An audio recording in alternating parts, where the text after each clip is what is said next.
Welcome viewers আমাদের Bangla digital platform YouTube চ্যানেলে। বন্ধুরা, নির্বাচন কমিশনের তরফ থেকে পশ্চিমবঙ্গ সহ 12টি রাজ্যে এসআইআরের ডেট ঘোষণা করা হলো।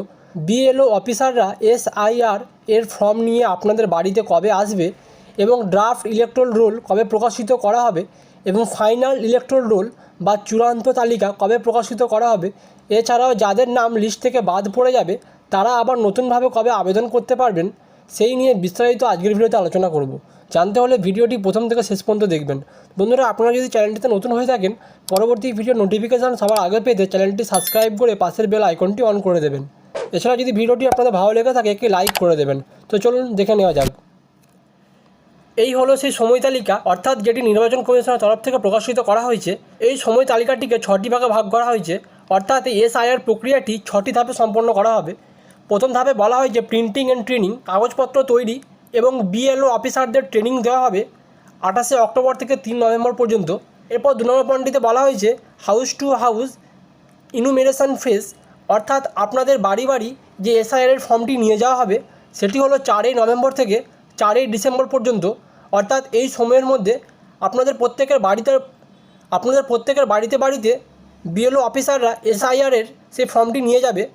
এবং 3 নম্বর পয়েন্টটিতে বলা হয়েছে publication of draft electoral role, অর্থাৎ একটি ড্রাফট ইলেকটোরাল রোল প্রকাশিত করা হবে, সেটি হচ্ছে 9 ডিসেম্বর। এরপর 4 নম্বর পয়েন্টটিতে বলা হয়েছে ক্লেম অ্যান্ড অবজেকশন পিরিয়ড, অর্থাৎ এই ড্রাফট রোল প্রকাশিত হওয়ার পর যাদের নামটি বাদ পড়ে যাবে তারা 9 ডিসেম্বর থেকে 8 জানুয়ারি 2026 এর মধ্যে তারা আবার নতুনভাবে আবেদন করতে পারবেন।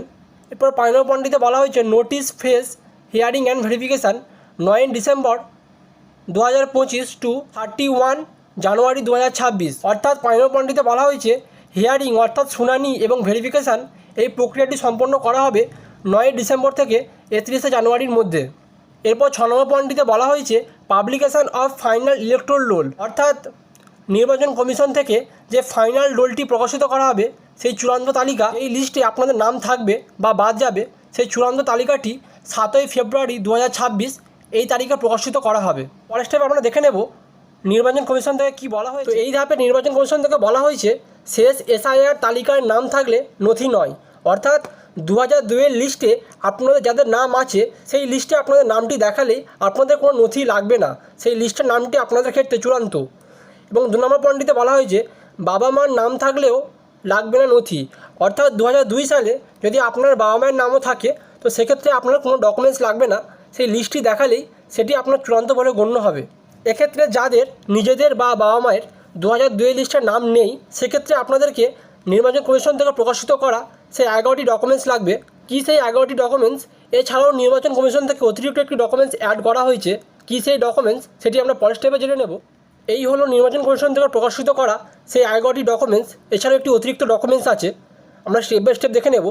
প্রথম পয়েন্টটিতে বলা হয়েছে any identity card pension payment order issue to regular employees pensioner of any central government state government PSU, অর্থাৎ আপনি যদি রাজ্য সরকার বা কেন্দ্র সরকারের কোনো ডিপার্টমেন্টে কাজ করে থাকেন বা আপনি যদি পেনশন পেয়ে থাকেন সেক্ষেত্রে আপনাদের পেনশন পেমেন্ট অর্ডার বা আপনাদের যে কোনো একটি নথি দেখাতে হবে। এবং 2 নম্বর পয়েন্টটিতে বলা হয়েছে any identity card certificate document issue in Indian government local authorities bank post office LIC PCU period to 01/07/1987, অর্থাৎ আপনারা এই 01/07/1987 সালের পূর্বে যদি কোনো সার্ভিস করে থাকেন সেন্ট্রাল বা লোকাল অথরিটি বা ব্যাঙ্ক বা পোস্ট অফিস বা এলআইসি বা পিসিইউ, আপনারা যদি এমন কোনো ডিপার্টমেন্টে কাজ করে থাকেন আপনাদের সেই সার্ভিস আইডেন্টি কার্ডটি দেখাতে হবে। এবং 3 নম্বর পয়েন্টটিতে বলা হয়েছে birth certificate issue by the competent authority, অর্থাৎ আপনাদের এখানে জন্ম সার্টিফিকেট কথা বলা হয়েছে। এবং 4 নম্বর পয়েন্টটিতে বলা হয়েছে পাসপোর্ট। এবং 5 নম্বর পয়েন্টটিতে বলা হয়েছে matriculation education certificate issue by recognize board university, অর্থাৎ আপনারা যদি মাধ্যমিক বা তৎকালীন সময় ম্যাট্রিকুলেশন দিয়ে থাকেন সেক্ষেত্রে আপনাদের মাধ্যমিক পাসের সার্টিফিকেটটি দেখাতে হবে। এছাড়াও আপনারা যদি উচ্চ মাধ্যমিক বা কলেজ যে স্ট্রিমেই পড়েন না কেন আপনাদের সেক্ষেত্রে আপনাদের এডুকেশন সার্টিফিকেটটি দেখাতে হবে। এবং 6 নম্বর পয়েন্টটিতে বলা হয়েছে permanent resident certificate issue by competent state authority, অর্থাৎ আপনাদের লোকাল বিডিও বা এসডিও থেকে ইস্যু করা রেসিডেন্টিয়াল সার্টিফিকেট কথা এখানে বলা হয়েছে, অর্থাৎ বাসস্থান সার্টিফিকেট।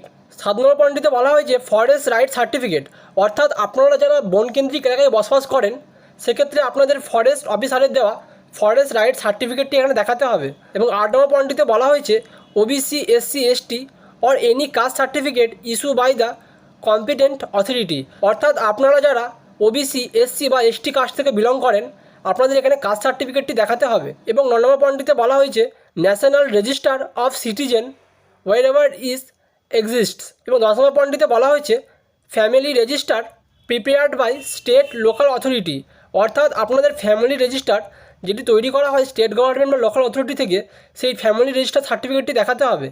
এবং 11 নম্বর পয়েন্টটিতে বলা হয়েছে any land house allotment certificate by government, অর্থাৎ আপনাদের এখানে জমির দলিল বা ল্যান্ড রেকর্ডের কথা বলা হয়েছে। এবং 12 নম্বর পয়েন্ট যেটি অতিরিক্ত যোগ করা হয়েছে সেই 12 নম্বর পয়েন্টটি হলো for Aadhaar commission direction issue vide letter number 23/2025 ERS/VOL.II dated 09/09/2025 shall apply, অর্থাৎ এই অ্যাক্টের অধীনে এখানে আধার কার্ডটি যোগ করা হয়েছে, সে আপনারা এই অ্যাক্টের অধীনে সেই আধার কার্ডটি দেখাতে পারবেন। তো বন্ধুরা এই ছিল নির্বাচন কমিশন দ্বারা প্রকাশিত করা সেই 11টি এবং অতিরিক্ত একটি ডকুমেন্ট লিস্ট, যেটি আপনারা 2002 এর লিস্টে নাম না থাকলে আপনারা দেখাতে পারবেন। তো বন্ধুরা এই ছিল আজকের এই ছোট্ট আপডেটটি। ভিডিওটি যদি আপনাদের ভালো লেগে থাকে চ্যানেলটি লাইক এবং সাবস্ক্রাইব করে পাশের বেল আইকনটি অন করে দেবেন।